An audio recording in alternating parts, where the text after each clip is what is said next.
चतुर्थी के दिन सात गांठ वाली दुर्वा 21 ले लो और चतुर्थी के दिन गणेश जी को समर्पित कर दो।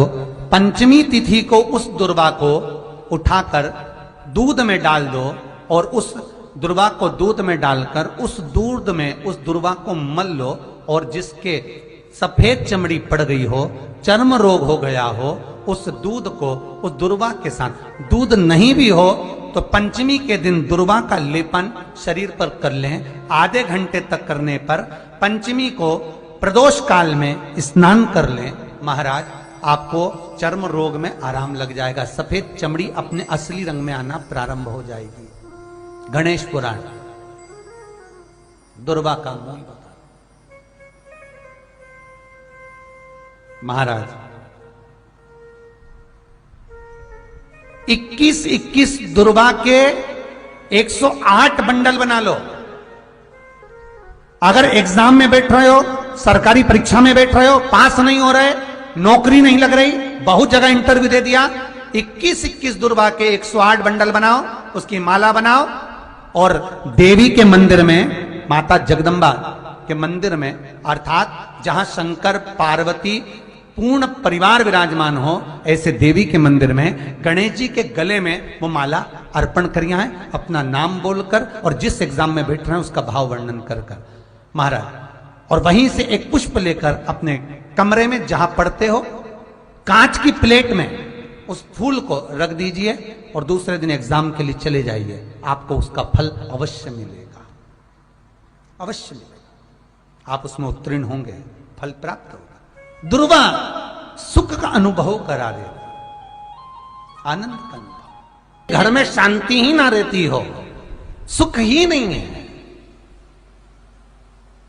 क्लेश 24 घंटे बना हुआ है, घर में ना कोई बात ना कोई प्रसंग, उसके बाद भी सबका मुंह फूला हुआ है, उसके बाद भी सबका चेहरा उतरा हुआ है।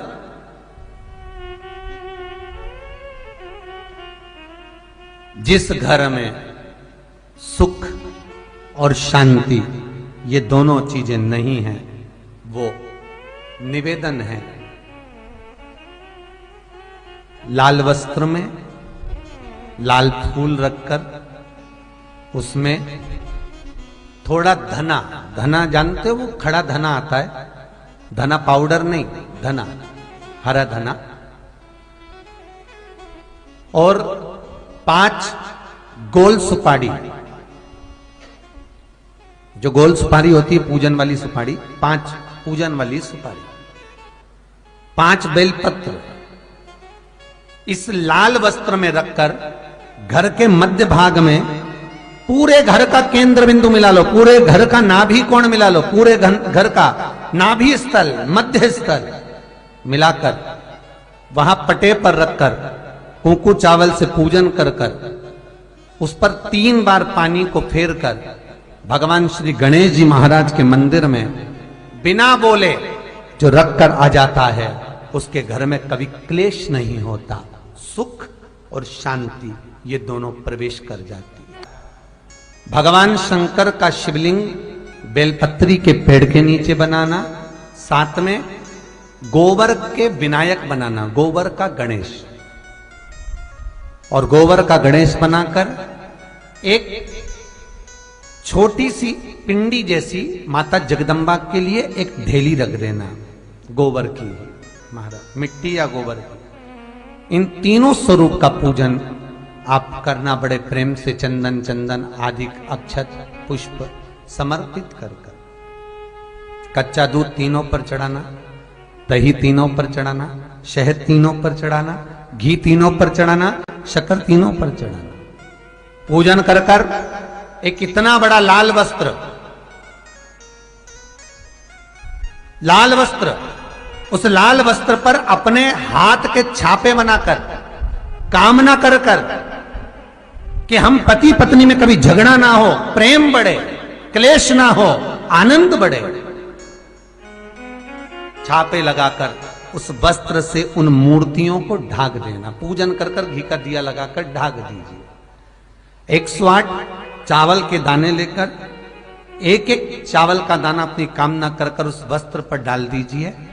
वस्त्र का चावल अपने ऊपर बाद में छिड़क लीजिए।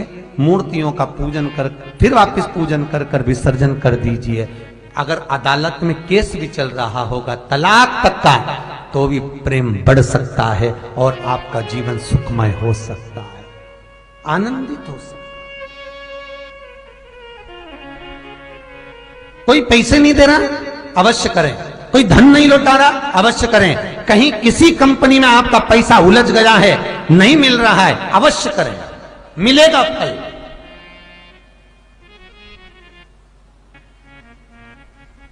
लाखों रुपए डूब रहे हैं, एक बार करने में क्या जाता है, निकल आएगा पैसा।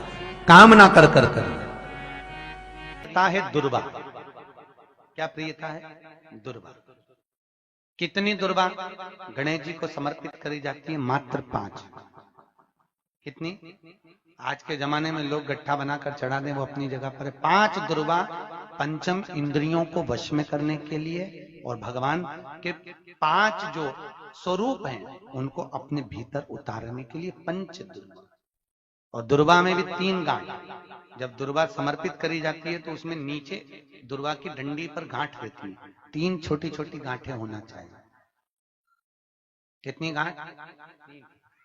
जो भगवान को समर्पित करी जाए। गणेश जी का जो दांत टूटा है उस दांत की ओर गणेश जी को दुर्वा समर्पित करी जाती है। इसलिए हमारे करा करो। अगर घर में संपदा लक्ष्मी नहीं आ रही हो, व्यापार व्यवसाय नहीं चल रहा हो, नौकरी सर्विस नहीं मिल रही हो, बहुत तकलीफ हो, 7 बेलपत्री केसर को घिसकर चंदन बनाकर बेलपत्री पर बीच वाली पत्ती पर ओम लिखना है। दोनों पत्तियों पर भी एक आद्यशक्ति जगदम्बा के नाम की केसर की बिंदी लगाना है, दूसरे में श्री गणेश रिद्धि सिद्धि के नाम की बिंदी लगाना है। शिव जी पर समर्पित करते जाना, शंकर को चढ़ाते जा। हमने कहा गणेश जी फ्री रहने का केवल एक समय होता है, एक टाइम होता है, एक पल होता है, एक घड़ी होती है कि गणेश जी महाराज हमारे घर में आ गए। गणेश जी की सबसे पहली जो आरती हो, उस आरती के समय पर अगर धूप बत्ती जलाई जाए या गोबरी को जलाकर उसमें गूगल छोड़ी जाए और गूगल छोड़ने के बाद गणेश जी का नाम ध्रुम वर्ण कह दिया जाए, तो गणेश जी को तुम्हारे घर की पूजा स्वीकार करना पड़ती है। बस वो समय हम जानते। हम तो बस उतना जानते हैं कि शिव महापुराण में लिखा और मुद्गल पुराण में लिखा, गणेश पुराण में लिखा, गणेश जी का एक नाम होता है ध्रुम वर्ण। क्या नाम है?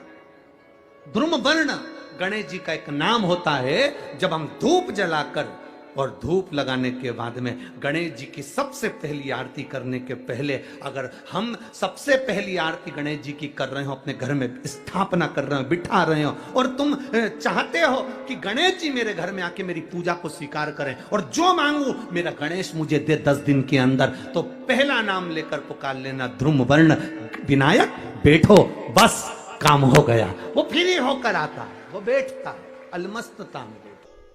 मुझे जल में विसर्जन करेगा, मेरा ताप तो मिटेगा ही, साथ में जो मुझे जल में विसर्जन करेगा उसके जीवन के भी ताप को मैं मिटा दूंगा। जहां गणेश जी बिठाओ,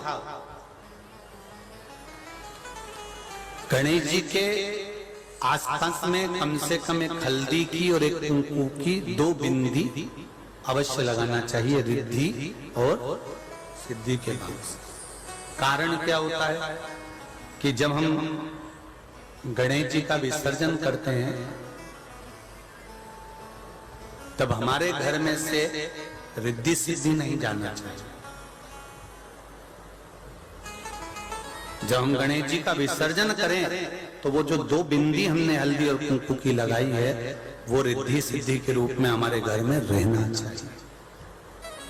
कि बहू हमारे घर में, बेटा भले कहीं पर भी जाए घूम फिर कर वापिस आएगा, बेटा भले जाए फिर आ जाएगा, कोई कार्य से गया होगा, कोई कारण से गया होगा, तो गणेश जी बिठाने वालों को ये स्मरण होना चाहिए कि गणेश जी का विसर्जन हो पर रिद्धि सिद्धि का विसर्जन। दो बिंदी जहां गणेश जी बिठाए उस दीवार पर हल्दी और कुंकू की लगा दीजिए कि रिद्धि सिद्धि हमारे घर में। गणेश जी वहां से उड़ भी गए, गणेश जी वहां से चले भी गए, गणेश जी वहां से विसर्जन भी हो गए, तो रिद्धि सिद्धि हमारे घर में, क्योंकि बहू का घर में होना जरूरी है, रिद्धि सिद्धि का घर में होना जरूरी है। और जहां रिद्धि सिद्धि होगी गणेश जी वहां आएंगे ही, निश्चित है।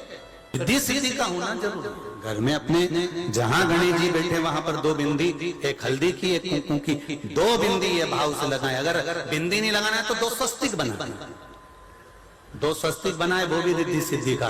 हिंदू धर्म में दो तरह के गणेश जी का प्रमाण कहा जाता है, एक राइट सूंड के गणेश, एक लेफ्ट सूंड के गणेश। राइट सूंड का जो गणेश होता है वो घर में रखा जाता है, और लेफ्ट सूंड का जो गणेश होता है वो अपने ऑफिस में, व्यापार की जगह पर, दुकान में, धंधे में, पानी में, सर्विस में, नौकरी में लेफ्ट सूंड का गणेश रखा जाता है। जिसकी दुकान, व्यापार, व्यवसाय में अगर राइट सूंड का गणेश रखा जाता है तो लक्ष्मी आती है पर टिकती नहीं है। इसलिए घर में सीधी सूंड का गणेश, और दुकान, व्यापार, व्यवसाय में, ऑफिस में उल्टी सूंड का, दो गणेश। तो इसका मतलब ये थोड़ी ना कि तुम्हारे घर में गणेश जी बैठा तो तुम उठा के बदल लिया यहाँ कहीं। तो गणेश जी की दो धर्म पत्नियां, वैसे तो गणेश जी की कुल मिला के 5 पत्नी। कितनी है? गणेश जी की 5 पत्नी। पहली श्री, दूसरी तुष्टि, तीसरी पुष्टि, चौथी रिद्धि और 5वीं सिद्धि।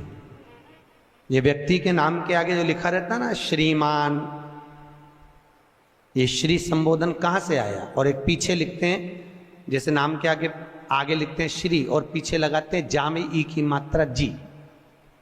लिखते हैं कि इधर नहीं लिखते? लिखते हैं श्रीमान अग्नि प्रसाद जी, श्रीमान बद्री प्रसाद जी, श्रीमान हरीश प्रसाद जी। तो श्री आगे क्यों आया और जी पीछे क्यों आया? कौन ने लगाया? किस लिए लगाया? कौन ने बताया कि आगे श्री लिखो? किसी के नाम के आगे जी लिख दे, पीछे श्री लिख दे, मर्जी अपनी, अपन कुछ भी लिख सकते। और किसने कहा कि आगे श्री लिखो? क्योंकि गणेश जी महाराज जब विवाह करने जा रहे थे और गणेश जी की जब बारात जा रही थी तो यमुना जी के तट पर गणेश जी की प्रथम पत्नी श्री गणेश जी के चरण पखारने के लिए खड़ी हो गई।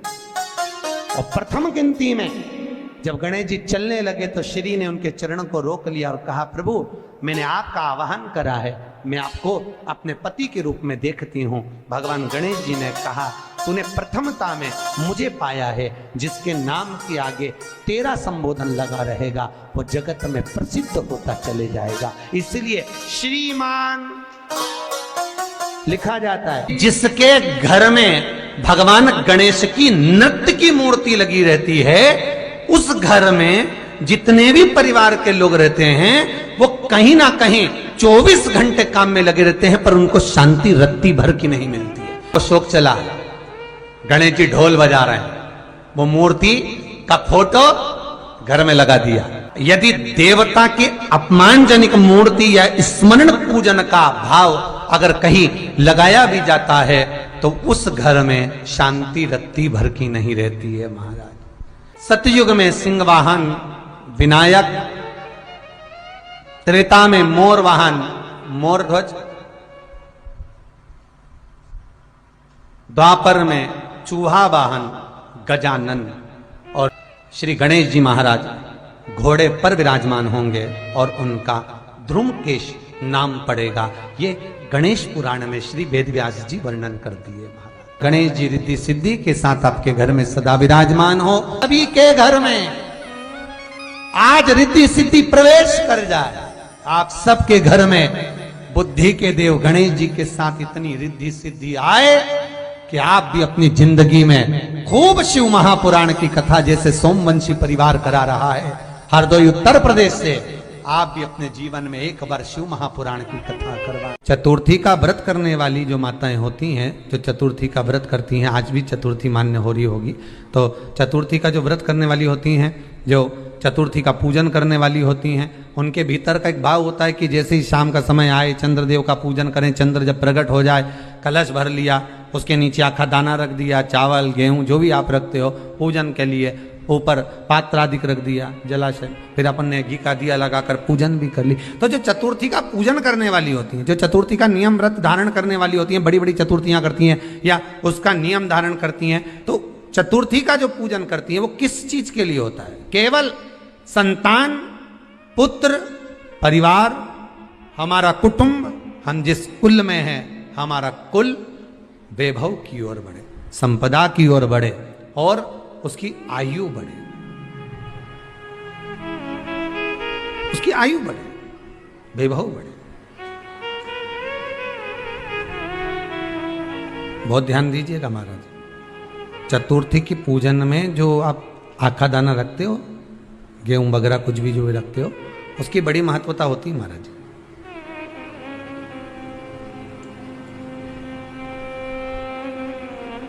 यहां तक कहा गया है, चतुर्थी की कथा तो आप लोग पढ़ते होंगे, जो लोग पढ़ते हैं उनको मालूम होगा। चतुर्थी की कथा में लिखा है, चौथ माता के व्रत में वर्णन किया गया है कि वो आखा दाना जो रखा जाता है, मान लो कोई जरूरी काम होता है तभी आखा दाना को रखा जाता है, संभाल के रखते हैं कि हम इस काम के लिए जा रहे हैं और हमारा ये कार्य सफल होना चाहिए। तो जिसने चतुर्थी का व्रत करा है, जिसने चंद्रदेव का पूजन करा, चतुर्थी का व्रत करा, वो गणेश जी से विनती करके वहां से 2-4 आखा दाना उठा ले, और जो व्यक्ति का काम अटक रहा है अपने ही घर का, पर दूसरे कुल को नहीं देना, अपने ही कुल के अंतर्गत जो काम अटक रहा है उसकी जेब में, उसके पल्लू में उस चीज को रख दिया जाए। तो चतुर्थी जो अगली आती है, जैसे आप महीने की करते हो तो महीने की, और आप जैसे करते हो कि 4 अलग बड़ी बड़ी चतुर्थी करते हो, तो उसके अनुसार आपका कार्य सिद्ध होता ही है। उस आखे दाने का इतना महत्व होता है क्योंकि चतुर्थी का व्रत करने वाली माता जब व्रत करती है तो स्वयं चतुर्थी की कथा में लिखा हुआ है कि पार्वती जी गणेश जी से चतुर्थी की कथा बचवाती। चतुर्थी की कथा बाची किसने थी? स्वयं गणेश जी महाराज ने। और सुनी किसने थी? माता पार्वती। बाचने वाले गणेश जी थे, सुनने वाली माता पार्वती थी। तो चतुर्थी की कथा जब होती है तो उसको स्वयं गणेश जी बाच रहे हैं, तो व्रत कौन सुन रही है? माता पार्वती। और आपने जो आखा दाना लिया वो गणेश जी के भाव से लिया, गणेश जी से निवेदन करके, विनय करके, प्रार्थना कर कर उसको प्राप्त किया, आपने उसको लिया।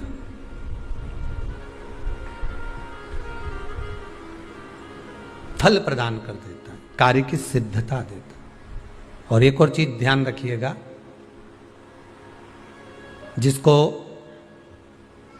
पथरी की बीमारी हो या किडनी लीवर में कोई तकलीफ उत्पन्न हो जाती है, डायलिसिस चल रहा हो या डॉक्टर बोल रहे हो कि चेंज करना पड़ेगा, तो उसके पहले कोई सी भी 4 चतुर्थी, कोई सी भी 4 चतुर्थी, सफेद दुर्वा, जब गणेश शिव महापुराण की कथा बाची थी पिछले वर्ष की, शायद हमारे चैनल पर डली होगी, आप जब जाएंगे तो उसमें प्राप्त होगा।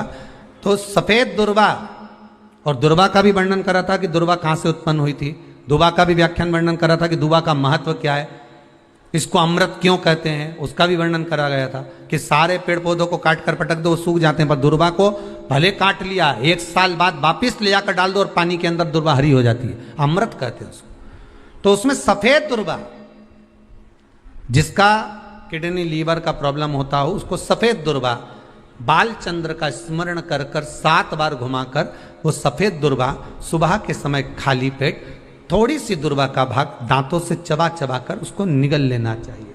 पथरी होती है तो 15 से 20 दिन में वो बाहर निकल जाती है, किस मार्ग से निकले, यूरिन आदि के माध्यम से वो बाहर हो जाती है। और अगर किडनी लीवर की प्रॉब्लम होती है, डायलिसिस चल रहा होता है, तो उसमें भी आपको सुख की प्राप्ति होती है। हफ्ते में अगर 2 डायलिसिस हो रहे हैं तो हो सकता है बाबा चाहेगा विश्वनाथ तो 1 कर देगा, धीरे धीरे उसको फिर 4 चतुर्थी कर लीजिए। सफेद दुर्वा का, सफेद दुर्वा कहां मिलती है? तो कहा जहां जलाशय होता है, जहां कुआं हो, बावड़ी हो, तालाब हो, पानी जहां भरा रहता है, उसके नजदीक में सफेद दुर्वा उत्पन्न होती है। सफेद दुर्वा वहां रहती है। सफेद दुर्वा का स्मरण करें। शिव कथा कह रही है। अगला वर्णन किया है भगवान। तो बालचंद्र चतुर्थी का स्मरण करते हुए कहा कि आप जो व्रत कर रहे हो उस व्रत की पूर्णता में जिस भगवान का भजन कर रहे हो उस भगवान से पूर्ण फल की कामना हो आप। उन्होंने पूछा गणेश जी फ्री कब रहते हैं? तो हमने कहा अब ये तुम्हारे ऊपर, हमको तो मालूम भी नहीं, हम तो अपॉइंटमेंट लिए भी नहीं उनसे, तो तुम्हें ज्यादा स्मरण हो। तो तीन आप शंकर जी की कथा करते हो, आपको नहीं मालूम कि गणेश जी कब फ्री रहते हैं? हमने कहा गणेश जी फ्री रहने का केवल एक समय होता है, एक टाइम होता है, एक पल होता है, एक घड़ी होती है कि गणेश जी महाराज हमारे घर में आ गए। गणेश जी की सबसे पहली जो आरती हो उस आरती के समय पर अगर धूप बत्ती जलाई जाए या गोबरी को जलाकर उसमें गूगल छोड़ी जाए और गूगल छोड़ने के बाद गणेश जी का नाम ध्रुम वर्ण कह दिया जाए तो गणेश जी को तुम्हारे घर की पूजा स्वीकार करना पड़ती है। बस वो समय हम जानते,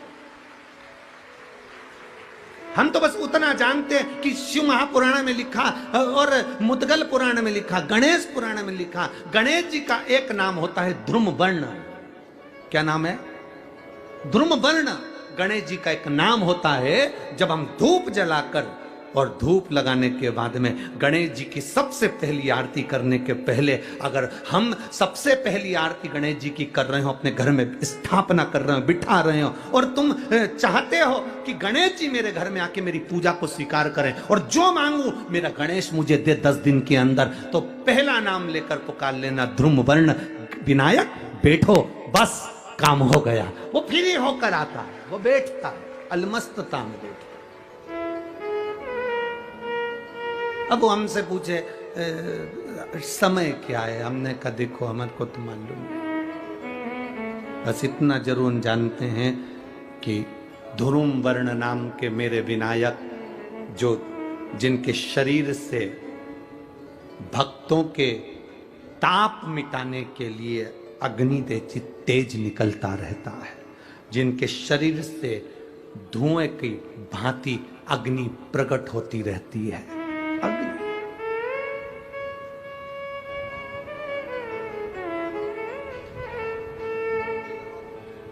हम तो उनको पहचानते हैं जो दुनिया के ताप मिटाने के लिए प्रगटा। उनके शरीर से अग्नि धुआं तेज पुंज प्रकट हुआ। वो ध्रुम वर्ण विनायक साधारण, उसका केवल नाम उच्चारण कर कर भी अगर विराजित किया जाए वो आया स्वीकार करेगा। 10 आप अभी तक बिठा लेते थे सिद्धि विनायक आओ, मयूरेश्वर आओ, भगवान को बल्लेश्वर पधारो, आपने बुलाया, आया वो, बैठा वो, ऐसा नहीं कि नहीं बैठा, पर हमें समय का भान नहीं हो पाया। हम किस समय पर भगवान को रिझाएं? परमात्मा को रिझाने का कोई समय होता है? भगवान को तो जब तुम्हारी मर्जी पड़ जाए, जब तुम्हारा दिल कर जाए तब मेरे भगवान को रिझाने का प्रयास करो, वो तुम्हारे करीब में आकर बैठ जाएगा। जब तुम्हारा मन पड़े, जब तुम्हारी मर्जी पड़े। दुर्वा बढ़ती है और दुर्वा का एक बहुत सुंदर गुण है महाराज, बहुत सुंदर गुण है दुर्वा का। जहां पर उसके भीतर गांठ आती है ना, वहां से 2 रास्ते बना देती है। बोलो बनाती कि नहीं बनाती? कभी दुर्वा देखी होगी आपने। जहां गांठ आई वहां 2 रास्ते बनाएगी, फिर गांठ आई फिर 2 रास्ते बनाएगी, फिर गांठ आई फिर 2 रास्ते बनाएगी। दुर्वा का क्रम ऐसा है कि हम भगवान को दुर्वा क्यों देते हैं, उसका कारण यह है कि मान लो हे परमात्मा, हे शंभु, हे गणेश, हे प्रभु नारायण, अगर मान लो मेरा एक रास्ता चलते चलते गांठ पड़ जाए, एक रास्ता मेरा बंद हो जाए, तो वहां से मेरे दूसरे रास्ते खोल देना। इसलिए दुर्वा भगवान को समर्पित करी जाती है। दुर्वा को समर्पित करने का क्रम ही यही है कि मेरे मार्ग खुल जाए, मेरी राह खुल जाए, मेरा मार्ग चारों तरफ खुलता चले। दुर्वा नीचे की ओर चलते चलते मार्ग खोलती चली जाती है।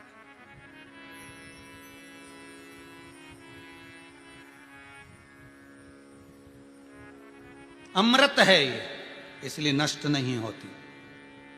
तोड़ के रख लेना, प्रैक्टिकल करके जरूर देखना सियोर वाला महाराज कहीं झूठ तो नहीं बोल रही है। तोड़ कर रखो दुर्वा को, बोरी में भर कर रखो, 4 साल 6 महीने 8 महीने बाद सूख जाए, बेकार हो जाए, उसके बाद भी उसको खेत में, बगीचे में कहीं ले जाकर पटक देना, 8-15 दिन पानी देना, देखो फिर वापस वही हरी की हरी होना, वही कहीं ना कहीं से स्फुटित होते फिर आगे बढ़ना चालू कर देगी। उसका तत्व है अमृत,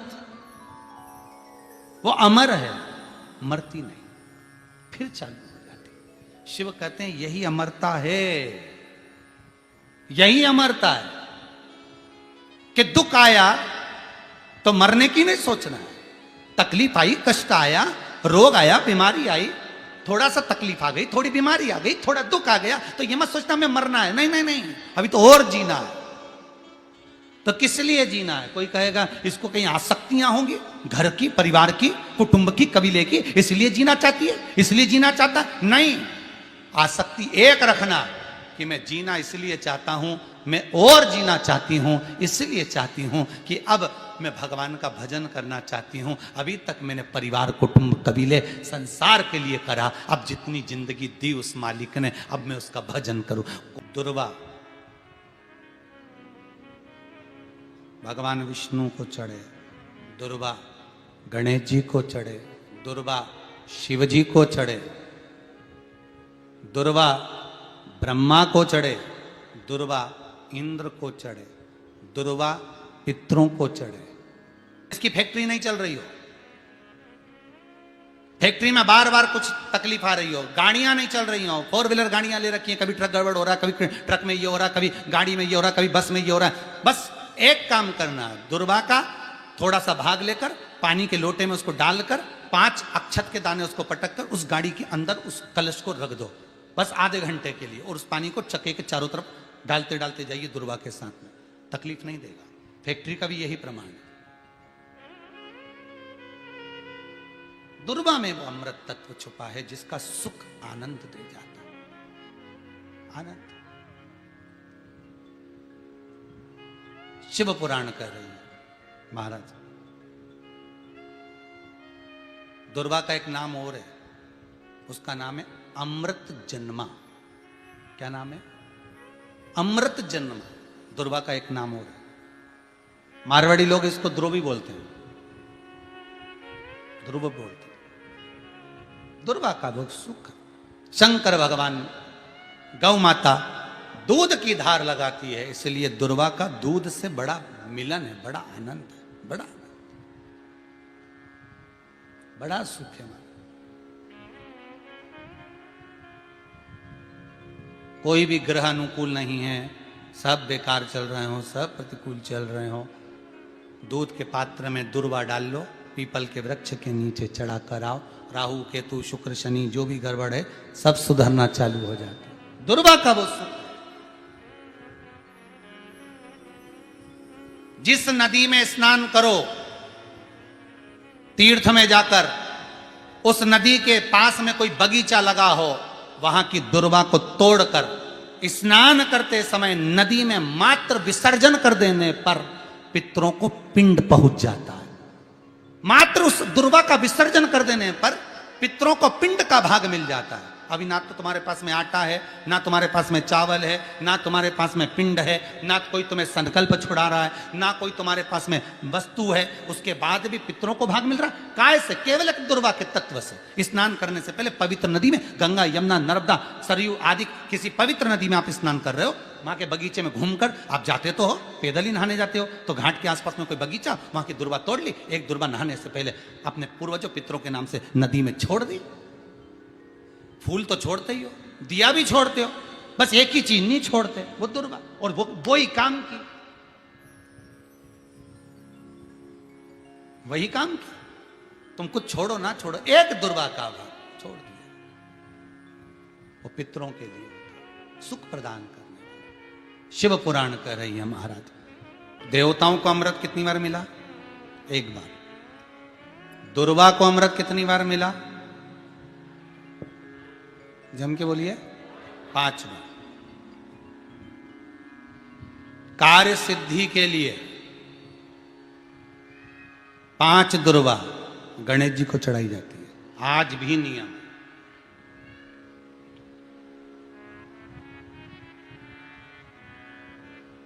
कभी आपको मौका मिला हो और आपने रावण संहिता पढ़ी हो। कौन सी संहिता? रावण संहिता। क्योंकि रावण शिव का उपासक था, भजन करने वाला था। शिव तांडव स्तोत्र आज भी लोग रावण का एक आनंद में पढ़ते। तो शिव का उपासक है रावण, शंकर का उपासक। विद्वान भी था, ज्ञानवान भी था। वो तो देवता के हाथ से मरना था उसको, इसलिए उसने मांगा ही यही था। जो मांगा वो मिला।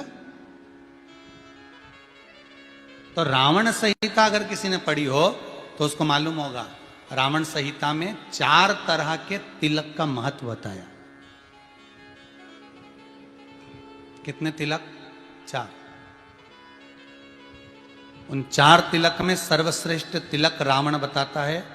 एक तिलक सर्वश्रेष्ठ है, वो है दुर्वा। जो दुर्वा होती है, उस दुर्वा को जलाकर उसकी भस्म तैयार कर कर उसमें गाय का श्वेत गाय, कौन सी गाय? सफेद। उस गाय के शरीर पर कोई दाग ना, उसके शरीर पर पूर्ण तरह से श्वेत हो, ना लाल उसमें कोई धब्बा हो, ना काला धब्बा हो, ना कोई कलर हो, बस केवल श्वेत।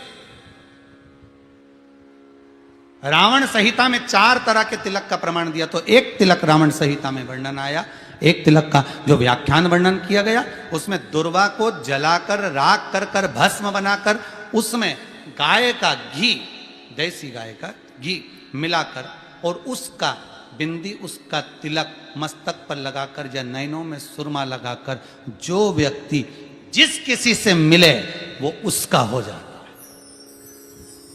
उस दुर्वा में इतना प्रबलता आ जाती है, अमृत तत्व जुड़ा हुआ है दुर्वा के। रावण संहिता में 4 तिलक बताएं, उसमें से सबसे 4 तिलक में अलग अलग, एक बेलपत्री की जड़ का तिलक है, एक आंकड़े की जड़ का तिलक है। रावण संहिता में 4 तिलकों का वर्णन है, उसमें मुख्य है सबसे ज्यादा।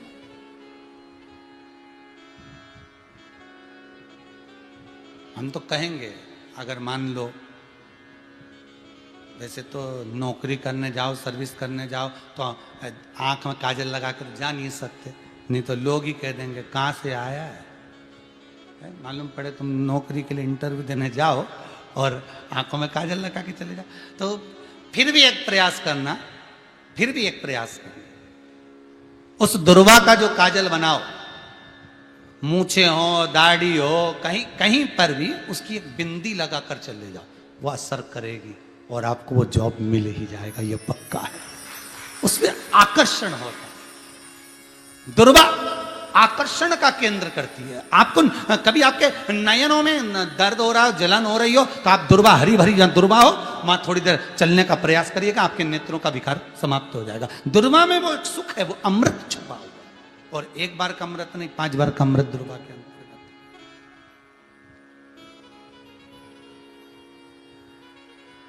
कौन से देवता हैं जिनके ऊपर दुर्वा का जल दूध में मिला हुआ छीटा जाए?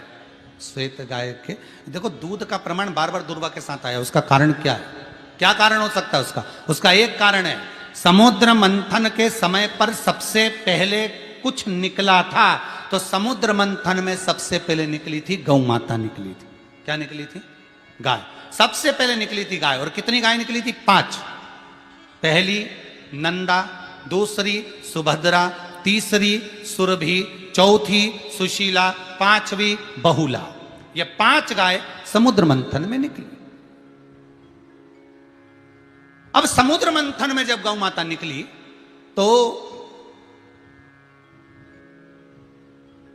सारे 33 कोटि देवता मंथन में जो लगे हुए थे, उन मंथन को करते करते देवता थक चुके थे।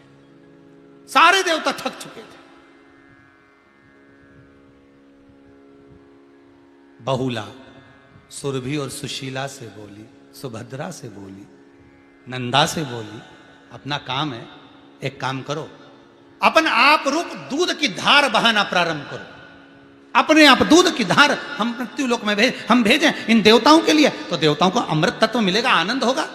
और गौ माता ने ऊपर खड़े होकर जो दूध बहाना प्रारंभ करा, वो देवताओं के मुख में आधा तो गया और आधा दूध समुद्र पर जब गिरा, और जो मंथन चल रहा था उस मंथन के चलते, कभी दूध का दही का मंथन करना तो क्या निकल कर आएगा, मक्खन आ जाएगा। वो मक्खन तेरता हुआ समुद्र की लहर से दुर्वा पर जा पड़ा। इसलिए आज भी दुर्वा के साथ में गौ माता के दूध का बड़ा प्रमाण है, वो भी देसी गाय, जर्सी नहीं, विदेशी नहीं, देसी गाय। और देसी गाय का दूध का बड़ा बड़ा प्रमाण है साहब। हम कई बार कथाओं में कहते हैं, जैसा खाया अन्न, बोलते जाओ, वैसा हो गया मन, जैसा पिया पानी वैसी हो गई वाणी, और जैसा पिया दूध वैसी बन गई बुद्ध। बुद्धि कैसे बनी है? दूध से बनी। डब्बे का दूध पियोगे तो डब्बे हो जाओगे, थैली का दूध पियोगे तो थैली, बोतल का दूध पियोगे तो बोतल। दूध का बड़ा असर।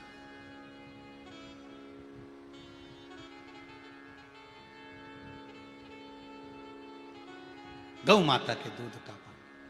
कहा एक पात्र में जल और दूध ले लीजिए, शुक्रवार का दिन। तो कहोगे गुरुजी ये कथा कहां से निकाल के लाए हो? तो विष्णु पुराण में से आप उसको स्मरण कर सकते हो। काय में से? विष्णु पुराण में से। एक पात्र में देसी गाय का दूध, जल उसमें रखकर, और आपके यहाँ अगर लड्डू गोपाल हो, यदि आपके घर में ठाकुर जी हो, लड्डू गोपाल हो, विष्णु जी का कोई स्वरूप हो, श्री हरि का कोई स्वरूप हो, तो उस पर शुक्रवार के दिन आप संध्या के समय पर दुर्वा डालकर, उस दुर्वा से अगर लक्ष्मी जी के नामों का 108 बार उच्चारण कर कर, घी का दिया लगाकर, कैसर के चावल साथ में रखकर, केवल उस जल का और दूध का मात्र छींटा देते हो, तो उसके घर में कभी लक्ष्मी की कमी नहीं आ सकती, संपदा बढ़ती चली जाती है।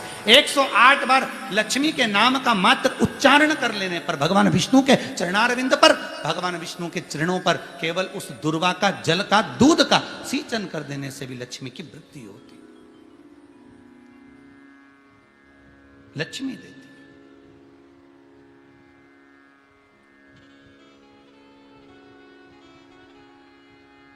दुर्वा बढ़ती है। और दुर्वा का एक बहुत सुंदर गुण है महाराज, बहुत सुंदर गुण है दुर्वा का। जहां पर उसके भीतर गांठ आती है ना, वहां से 2 रास्ते बना देती है। बोलो बनाती कि नहीं बनाती? कभी दुर्वा देखी होगी आपने, जहां गांठ आई वहां 2 रास्ते बनाएगी, फिर गांठ आई फिर 2 रास्ते बनाएगी, फिर गांठ आई फिर 2 रास्ते बनाएगी। दुर्वा का क्रम ऐसा है कि हम भगवान को दुर्वा क्यों देते हैं, उसका कारण यह है कि मान लो, हे परमात्मा, हे शंभु, हे गणेश, हे प्रभु नारायण, अगर मान लो मेरा एक रास्ता चलते चलते गांठ पड़ जाए, एक रास्ता मेरा बंद हो जाए, तो वहां से मेरे दूसरे रास्ते खोल देना। इसलिए दुर्वा भगवान को समर्पित करी जाती है। दुर्वा को समर्पित करने का क्रम ही यही है कि मेरे मार्ग खुल जाए, मेरी राह खुल जाए, मेरा मार्ग चारों तरफ खुलता चले। दुर्वा नीचे की ओर चलते चलते मार्ग खोलती चली जाती है।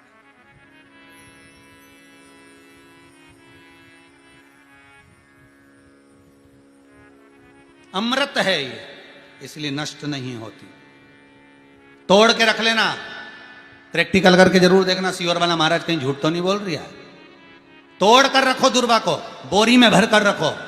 4 साल 6 महीने 8 महीने बाद सूख जाए, बेकार हो जाए, उसके बाद भी उसको खेत में, बगीचे में कहीं ले जाकर पटक देना, 8-15 दिन पानी देना, देखो फिर वापस वही हरी की हरी होना, वही कहीं ना कहीं से स्फुटित होते फिर आगे बढ़ना चालू कर देगी। उसका तत्व है अमृत, वो अमर है, मरती नहीं, फिर चालू हो जाती। शिव कहते हैं यही अमरता है, यही अमरता है कि दुख आया तो मरने की नहीं सोचना है। तकलीफ आई, कष्ट आया, रोग आया, बीमारी आई, थोड़ा सा तकलीफ आ गई, थोड़ी बीमारी आ गई, थोड़ा दुख आ गया, तो ये मत सोचना मैं मरना है। नहीं नहीं नहीं, अभी तो और जीना है। आया दरवाजे तक रोग, आया दरवाजे तक बीमारी, आया दुख दरवाजे तक, दुख क्यों ना आएगा? हमारे पूर्व का कर्म है तो दुख तो मिलना ही है। कोई महाराज जी तुमसे कह दे कि तुम्हें दुख ही नहीं आएगा, मैं बैठा हूं, तो महाराज जी से कहते ना तुम्हारे चरण कहां, मैं बता दो, क्योंकि दुख तो आएगा। जैसी करनी वैसी पर नहीं। जो पूर्व में कर कर आए हो, भले आज तुम किसी को दुख नहीं दे रहे, भले आज तुम किसी को तकलीफ नहीं दे रहे, पर पूर्व का कर कर आए हो वो तो भोगना पड़ेगा। दो कारणों से मनुष्य का शरीर मिलता है, एक कर्म का भोग भोगने के लिए, दूसरा भगवान का भजन करने के लिए। भजन भी करो और दुख भी भोगो। जो मिला है किस्मत में, बड़े प्रेम से मिला, ना जाने क्यों मिला इतना दुख, उसका कारण होगा। वो कारण को ढूंढना बाद में, अपने को ढूंढने की जरूरत भी क्या, अपन तो भजन करो, भजन करोगे तो दुख कटेगा। मंदिर जाने से दुख नहीं कट रहा, दुख कैसे कट रहा है? मंत्र जपने से, नाम जपने से, राम कहने से, कृष्ण कहने से, शिव कहने से, भवानी कहने से। मंत्र जितना जपोगे उतना दुख कटता चले जाएगा, उतना दुख कटेगा।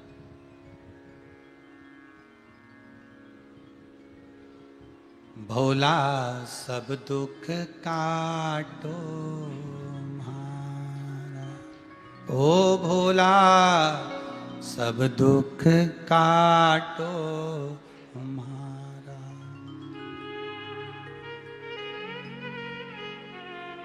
शिव शंकर जपूं तेरी माला,